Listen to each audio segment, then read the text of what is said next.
Hello everyone, welcome to Lab 2. I'm Samriddha and today we'll look at a few more Unix commands. So as we have discussed already in Lab 1, to do any task in Unix, certain commands need to be executed. Now as per our previous lab session, we have seen a few different commands such as make directory, change directory, removing directories, head, tail, etc. So in this lab, we'll be looking primarily at grep and piping commands together. So let's get started. So in the first section of the lab sheet, we have a few different utilities which we can try out. So I'll open up the terminal. You can open it up via applications terminal and then let's get started. So our first utility is date. It displays the current date and time, day, month, name, day of month, the time zone name and the year. So if you try date, yes, it's right now Wednesday 1 March 2023, 2:32 p.m. Who am I displays the username of the current user. So who am I? It should return me the username which is Samriddha1. Yes, it does so. Who displays information about all users currently logged in. So as we have already discussed in class, Unix is a multi-user operating system. So a lot of different users can be logged in at the same time. So if we type who, yes, it's only one user logged in right now into my computer. Clear clears the screen. So if we just use this, it clears the screen. Host name CTL displays OS name and version. So if we type host name here, yes, I'm running Pop OS, which is another version of Ubuntu only. Yes, 22.04 LTS. It's the Linux kernel and architecture and Lenovo and everything else. You can also display the kernel version directly via uname-r.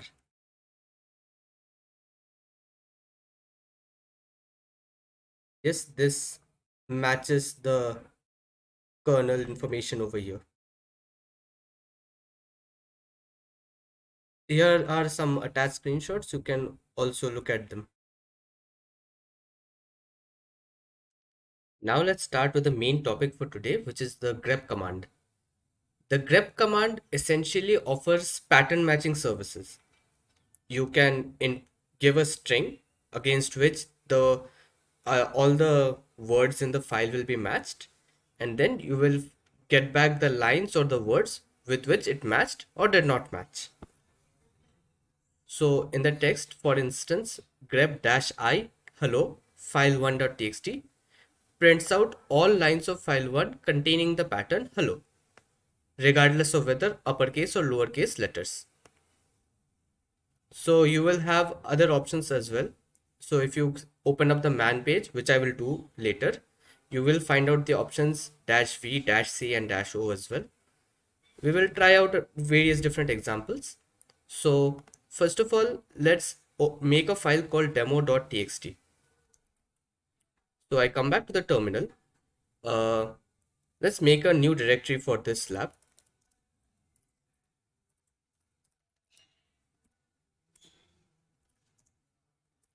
Let's enter lab sheet 2. Yeah, right now it's empty. So I have to fill a file called demo.txt. So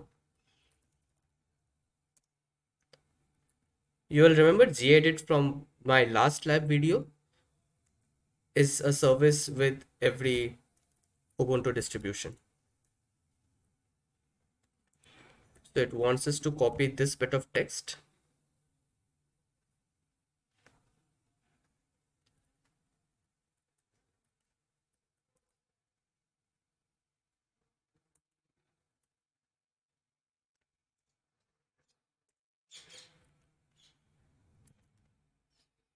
Yes, this matches.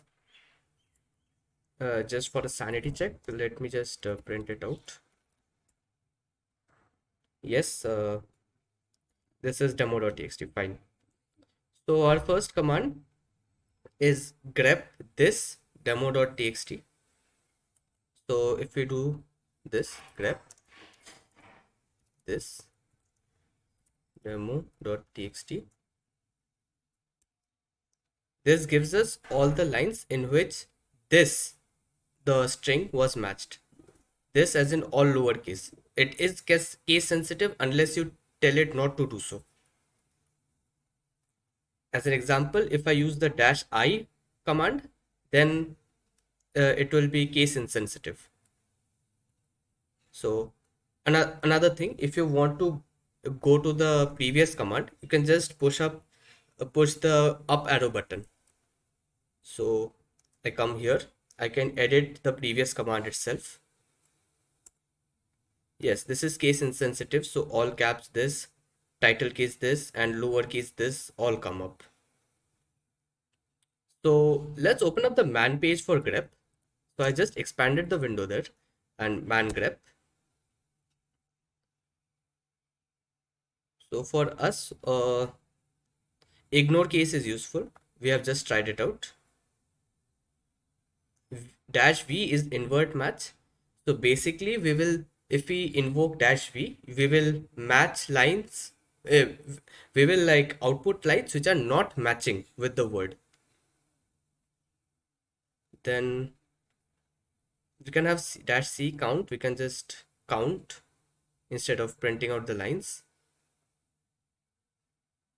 And is there anything more? We dash n prints out the line number as well.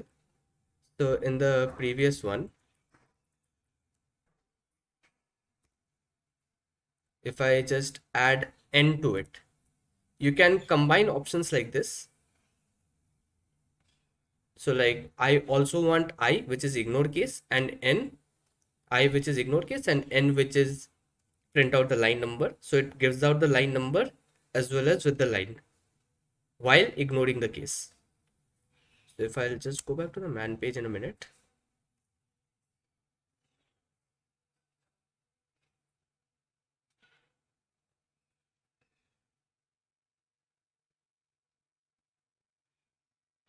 I'm a bit lost right now.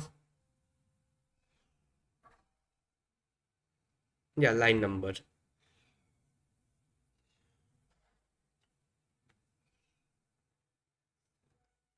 Okay, let's try out some of the other options as well since we are here. So grab V, it matches all the lines which does not have this as it is in like while like maintaining case. It also prints the two empty lines as well.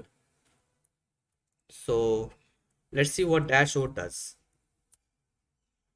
Okay, it just prints out the words. If we just go back to man grep, we should have the entry for dash O.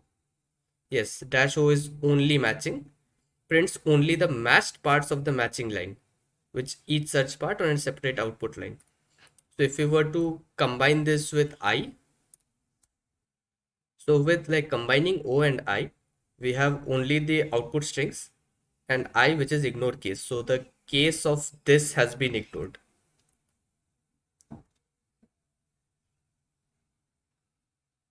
So now we are coming up to the pipe command, which is another important feature of the uh, kernel commands.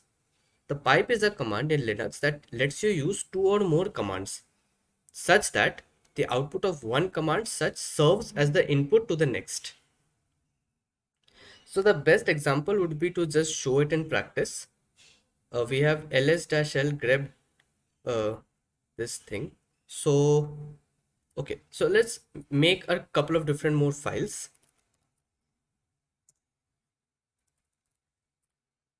Touch is a command not introduced in the previous lab sheet. It basically just makes an empty file ready for use. So I can make demo3, and now when I do ls-l, it shows me demo2, demo3, and demo. And demo2 and demo have .txt, demo3 does not have .txt. So now when I do ls, dash L pipe. So the pipe is basically the modulus symbol. It is available if you shift and press the backslash key. It will be above your enter key in most keyboard layout, more like in most keyboard layouts. And then if you type grep,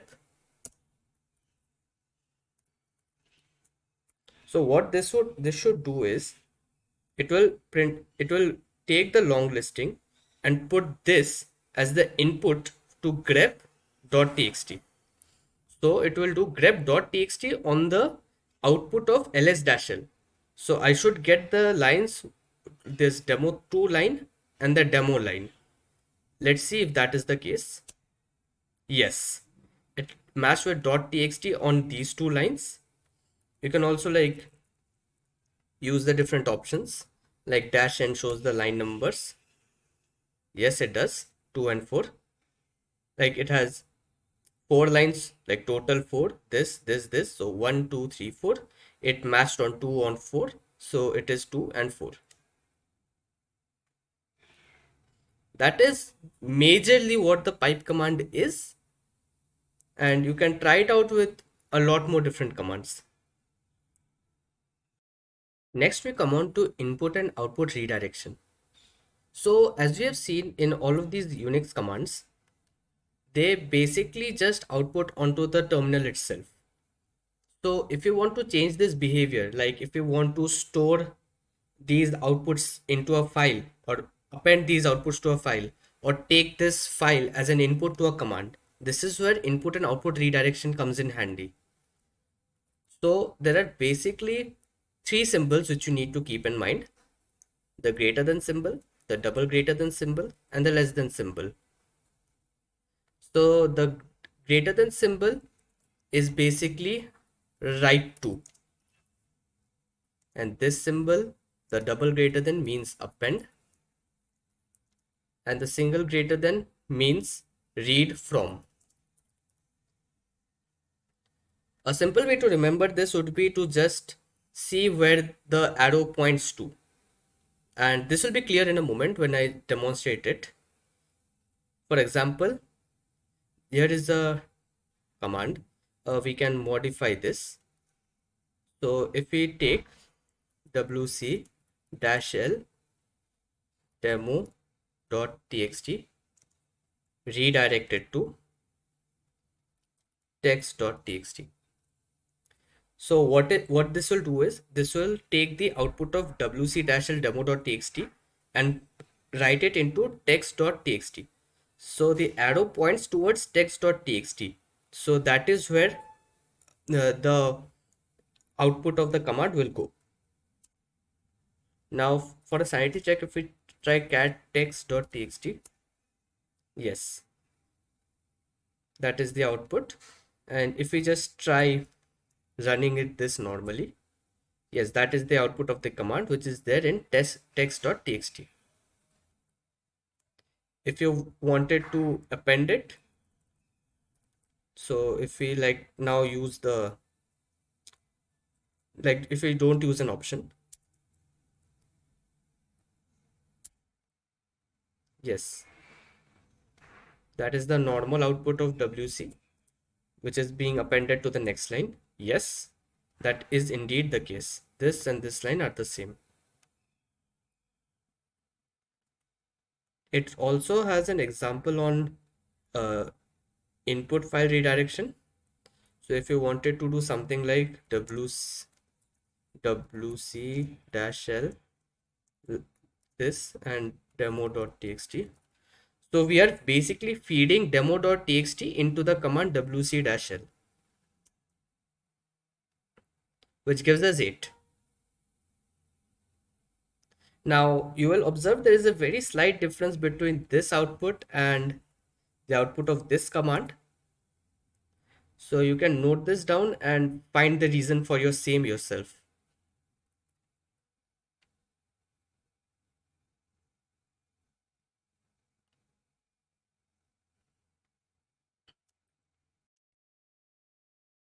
So now we can try using these commands in the exercise given below. So How do you make the system print out the name of your home directory? So the easy way would be to just cd and then do pwd. Since we are here, we can introduce one more thing. You can combine commands using the and symbol. So if you do cd and pwd, it gives me the path of the home directory, which is slash home slash samriddha1.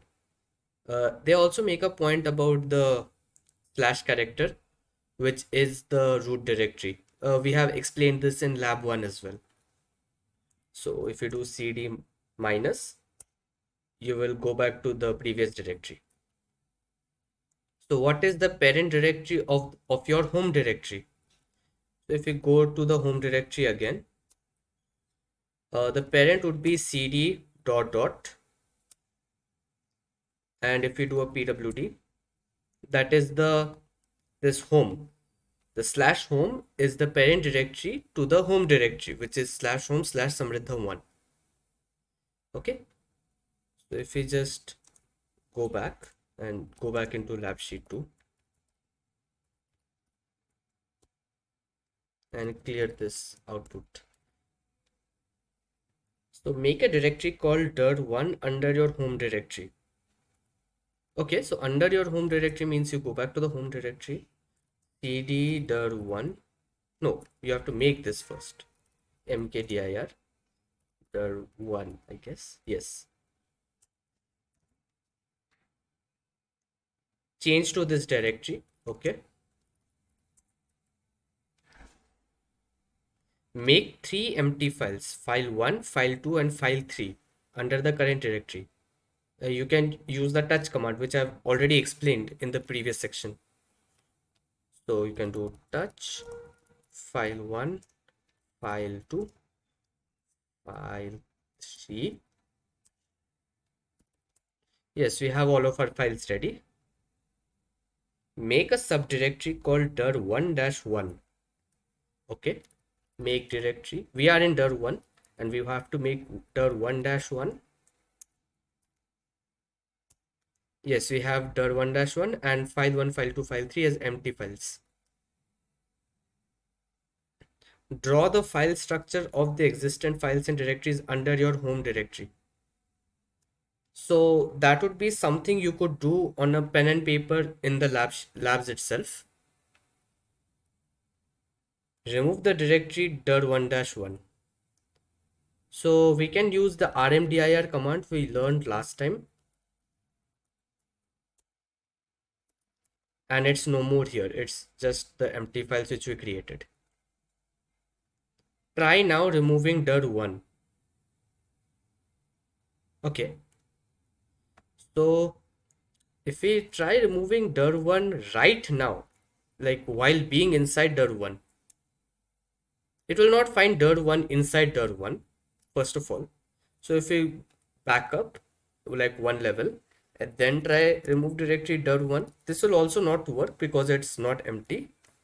Yes, it's not empty. You will have to recursively delete it with rm-r dir1, then it will be deleted. I'm not deleting it right now because I feel you will be needing this in the next commands. Store the list of all the files and directories in a file called dir file. Okay, so my intuition was right. We needed dir1. So ls-l gives a listing of file 1, file 2, file 3. So if we want to now print this into dir file. So there's two ways to do this. You can do this way.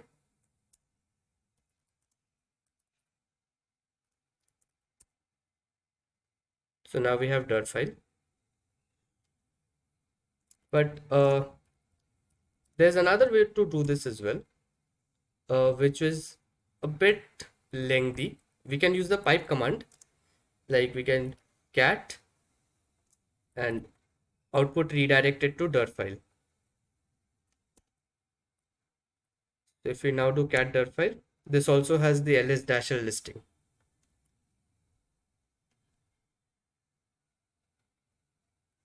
Display the contents of dir file using the cat command. We have already done so. Cat dir file. Store in a file called user lists the list of users who are currently logged into the system. So the list of users who are currently logged into the system are displayed via the who command. So it wants you to store who into user list.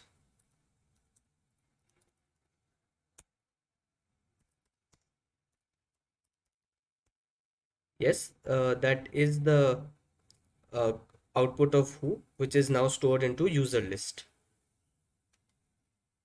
Combine the contents of dir file and user list and store it in the file called file1.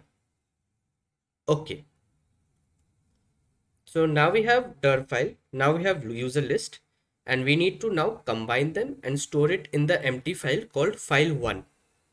So first of all, to combine the outputs, we can just write them one after the other, dir file and user list. That gives me the combined output.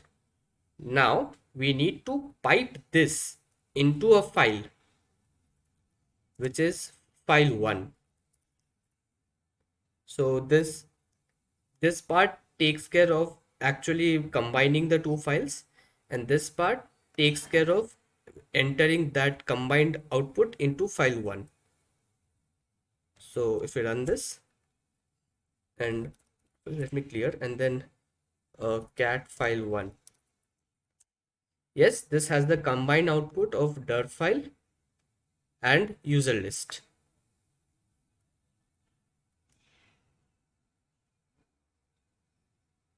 Print the number of lines, words and characters in file1 using the wc command. Okay, so wc lines, words and characters in file1. So it has 6 lines, 43 words and 280 characters in file1. If you like remember carefully, this is also the default output of wc, but by adding the options you are clear about what exactly the default output of wc already is.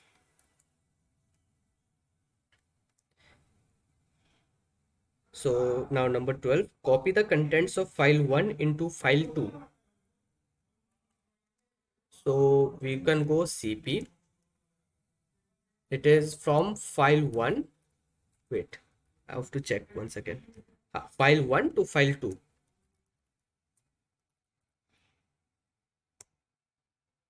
If we now do cat file2, yes, this is the contents of file1 copied into file2. To check once again, cat file1 is the same. The contents are there. Append the following two lines into file2. This is file2 and I am using Linux. Okay. So we can do simply cat append file2. And right now I've not given it the input, like from where you should append. So since I've not done that, it will just ask me for my input at the terminal itself. Like this, see the blinking cursor? That is where it's asking me to type in. So I have to type in this is file2. This is file2. And I am using Linux.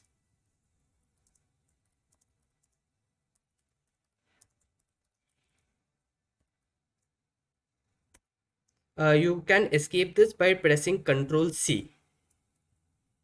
Now if we print the contents of file2, this is dir file, this is user list, this next line, and these are the two lines which we just appended.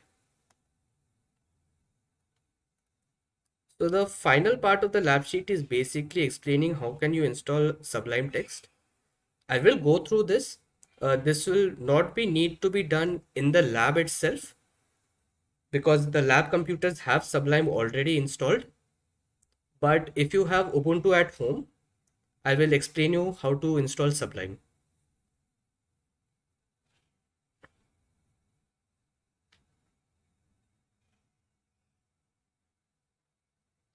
So you will have to download it using wget, and okay, you get the key and you add it to the keyring. You don't need to understand per se what these commands mean.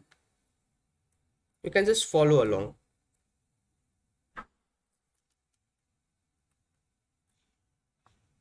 and probably laugh at me when I get it wrong. Like right now, I can't copy this for whatever reason. Yes, now finally it's copied.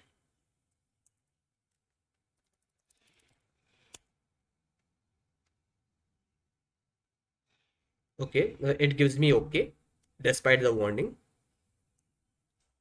Then run the below command to select the channel. Okay.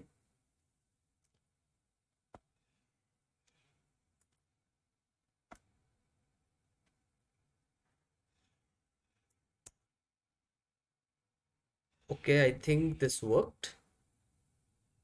Okay, so now we update. That is,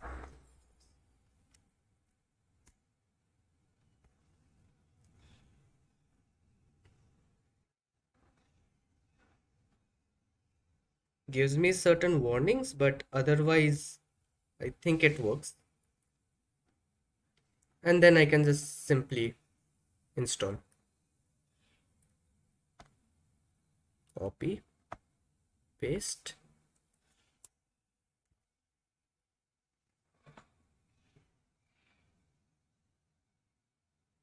So this might be lengthy. I might skip ahead.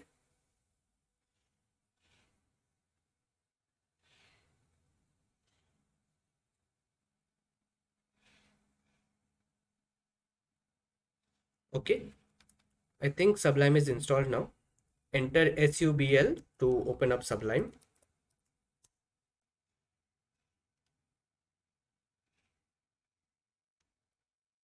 Yes.